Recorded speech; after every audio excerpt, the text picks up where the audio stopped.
สวั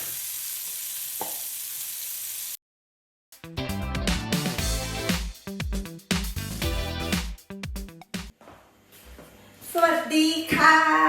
เราจะมาทำเบอร์เกอร์เนื้อแล้วก็เบอร์เกอร์หมูให้ทานกันแล้วก็ potato wedges potato wedges เนี่ยมันจะเอาไปอบค่ะก่อนอื่นเลยเนี่ยเราต้องเปิดตู้อบนะคะให้อยู่ในอุณหภูมิที่350ค่ะแล้วก็หั่นไปนะคะ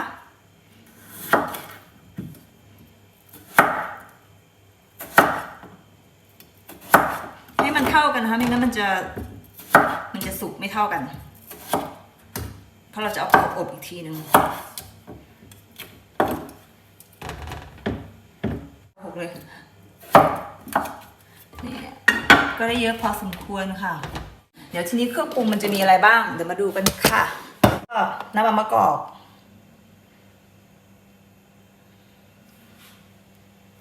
ก็มีเบซิลพาสเลย์ออริกาโนใส่ไปอย่างละเท่าๆกันค่ะ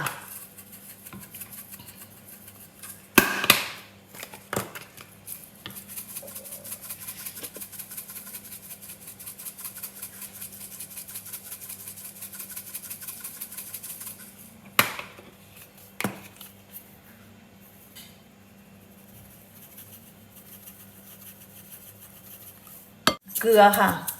ใส่เกลือไปอันนี้ใส่พริกไทยดำค่ะ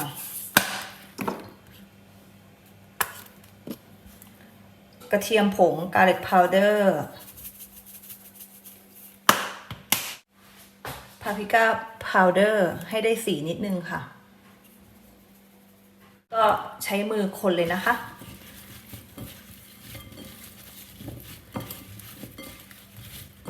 อย่าหมัก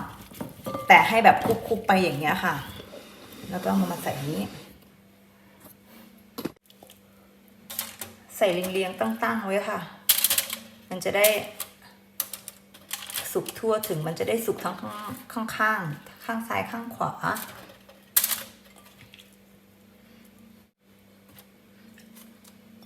อย่าให้มันทับกันนะคะเพราะถ้ามันทับกันอ่ะมันจะไม่เกรียมมันจะไม่กรอบนี่ค่ะ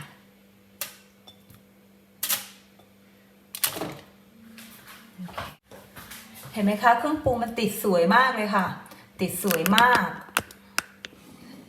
เห็นไหมคะแล้วก็เอาเข้าเตาเลยเรามาทำซอสเบอร์เกอร์กันนะคะที่เห็นข้างหน้านี่คือใช้ทำซอสนะคะซีซ่าสลัดนะคะ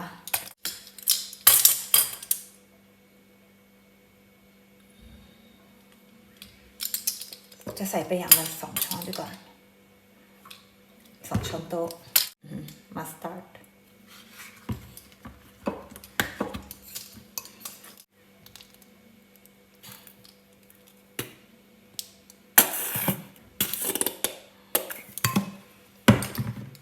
horseradish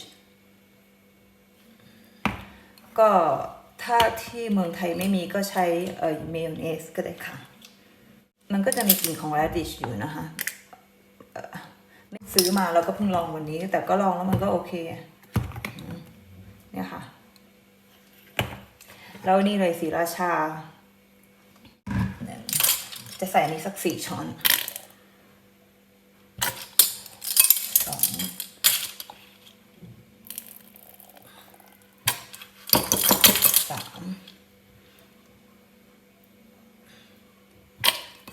แล้วก็คนค่ะ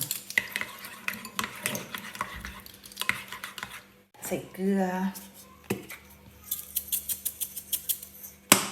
แล้วก็ใส่พริกไทยเดี๋ยวลองชิมซะหน่อยโอเคเลยค่ะแซ่บมากโอเคนี่แตงกวาดองค่ะหั่นนะคะหั่นให้มันเป็นชิ้นเล็กๆ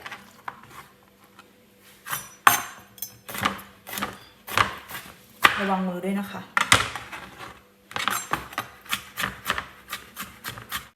ใส่ไปเลยค่ะ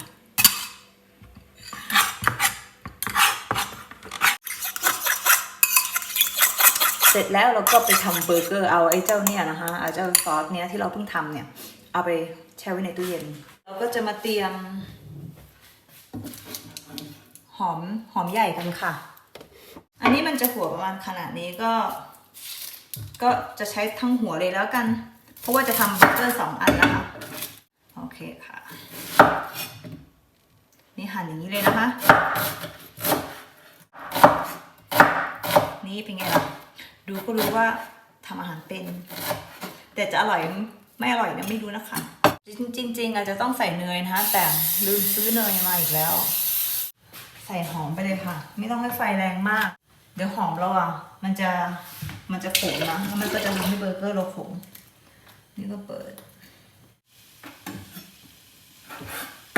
มาตัดหน่อยค่ะเพราะมันยาวก็จะใช้ใส่ไปเลยนะคะไม่ต้องใส่น้ำมันนะคะเพราะว่าไอตัว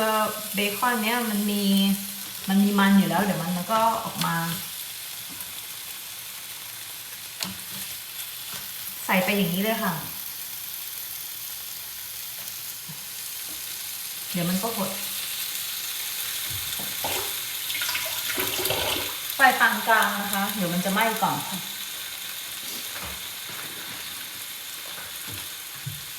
ไฟค่อยไฟอ่อนถึงปานกลางก็อดทนหน่อยนะคะเพราะมันจะใช้เวลาหน่อยนี่เลยเดี๋ยวเราจะมาเตรียมหมูกัน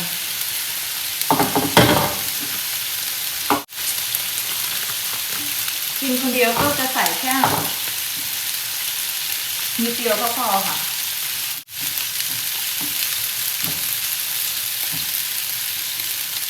เอามันออกให้มันติดกันมันจะได้เตรียมช่วยถึงค่ะหมูไม่มีอะไรเลยเพราะว่าเรามีน้ำซอสอยู่แล้วใช่ไหมคะทีนี้เราก็ใส่เกลือ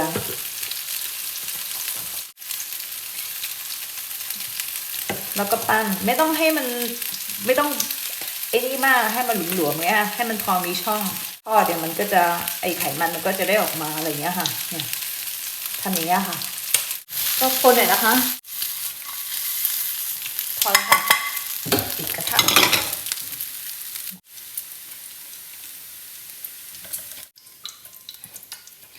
เป็นคนทำกับข้าวที่รุนแรงมากเลยนะคะบางทีจะจับอันนู้นอันนี้เนี่ยก็ทุกอย่างก็จะตกหมดอันนี้ใช่ไหมคะเอาลงเลยค่ะแปะไปอย่างนี้เลยค่ะได้ขนมปังสำหรับเบอร์เกอร์หรือใครจะทำเองก็ได้นะคะไม่ว่ากันเอาวางไว้ตรงนี้ก่อนตั้งกระทะอีกอันนึงค่ะสำหรับขนมปังนะคะก็ทอดให้มันได้กลิ่นเกรียมอะค่ะแล้วก็ใส่อันนี้เป็นชีสค่ะอเมริกันชีสก็ไม่รู้ว่าที่เมืองไทยมีหรือเปล่าเอาใส่ประกบหน้ามาเลยค่ะเห็นขนมปังเราไหมคะขนมปังเราน่าทานมากทำไมเก่งแบบนี้เดี๋ยวรอชีสละลายก่อน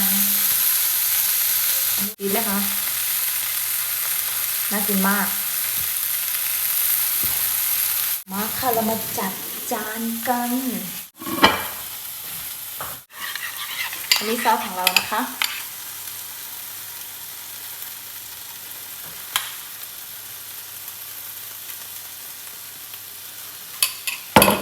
นี่ก่อนหอมแล้วก็ใส่เบคอน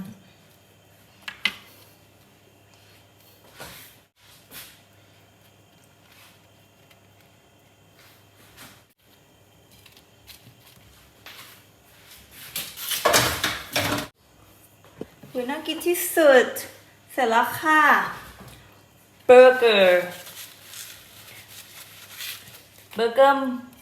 หมานะคะไม่ใช่เบอร์เกอร์หมูดูสิน่ากินเนาะ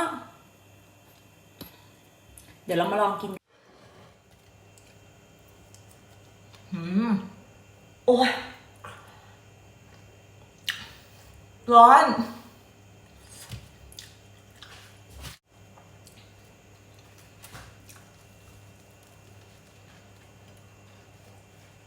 เพื่อน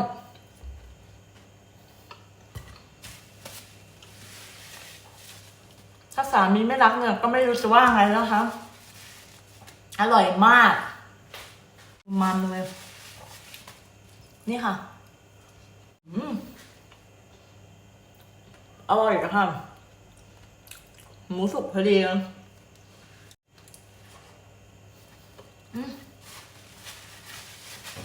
หลายเกินไปอร่อยค่ะขอบคุณที่ติดตามเดี๋ยวขอไปกินกันนะคะแซ่บจะร้องไห้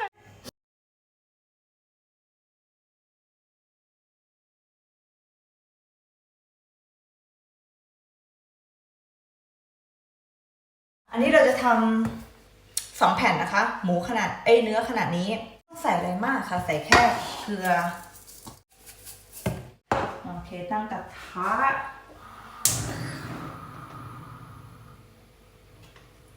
ทีนี้เรามาปั้นหมูนะคะไม่ต้องปั้นให้มันแน่นๆเหมือนกันก่อนนะคะเพราะเราอยากจะให้มันเนี่ยเอาหลวมๆพอเพราะยังไงเราจะต้องมาแบะทำให้มันแบนนั่นแหละทำให้มันแบนก็อย่างนี้สามีเป็นคนกินเยอะฉะนั้นเราก็ต้องทำ2 แผ่นใหญ่นี่ค่ะใหญ่กระทะเนี้ยไม่พอแน่เลยเดี๋ยวเราจะเปลี่ยนกระทะใหม่ข้อเป็นอันนี้ค่ะใหญ่กว่าหน้าก็กระทะเนี่ยแหละ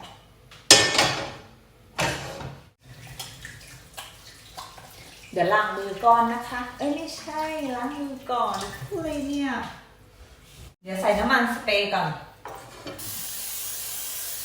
ไม่ต้องใส่เยอะค่ะโอเคกระทะมาแล้วนะคะ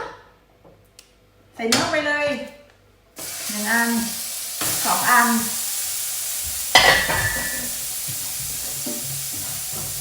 ทำยังไงคะแบะ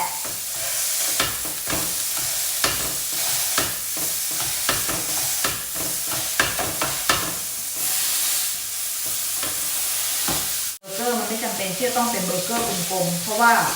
เราไม่ใช่บริษัทแมคโดนัลด์หรือเราไม่ใช่บริษัทเบอร์เกอร์คิงนะคะอย่างนี้เลยค่ะอันนี้เราทำกินเองที่บ้านก็จะแบบนี้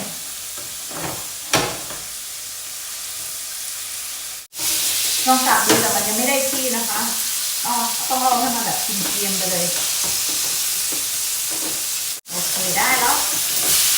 โหน่ากินมากชีสกันเลยค่ะ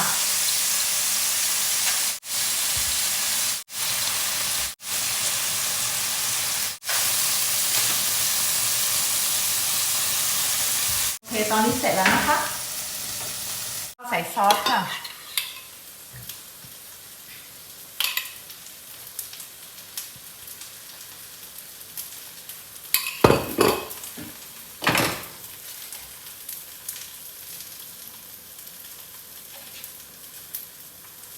ใส่เบอร์เกอร์ถั่วแล้ว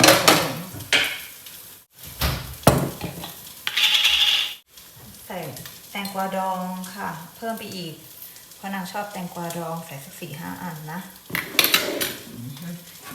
แล้วก็ใส่หอมเบคอนไปด้วยเกือบลืมเบคอนนางชอบเบคอนแล้วก็โปะไปเยอะๆเลยมันจะได้อ้วนๆเพราะถ้ามันอ้วนมันก็ไปหาผู้หญิงอื่นไม่ได้แล้ว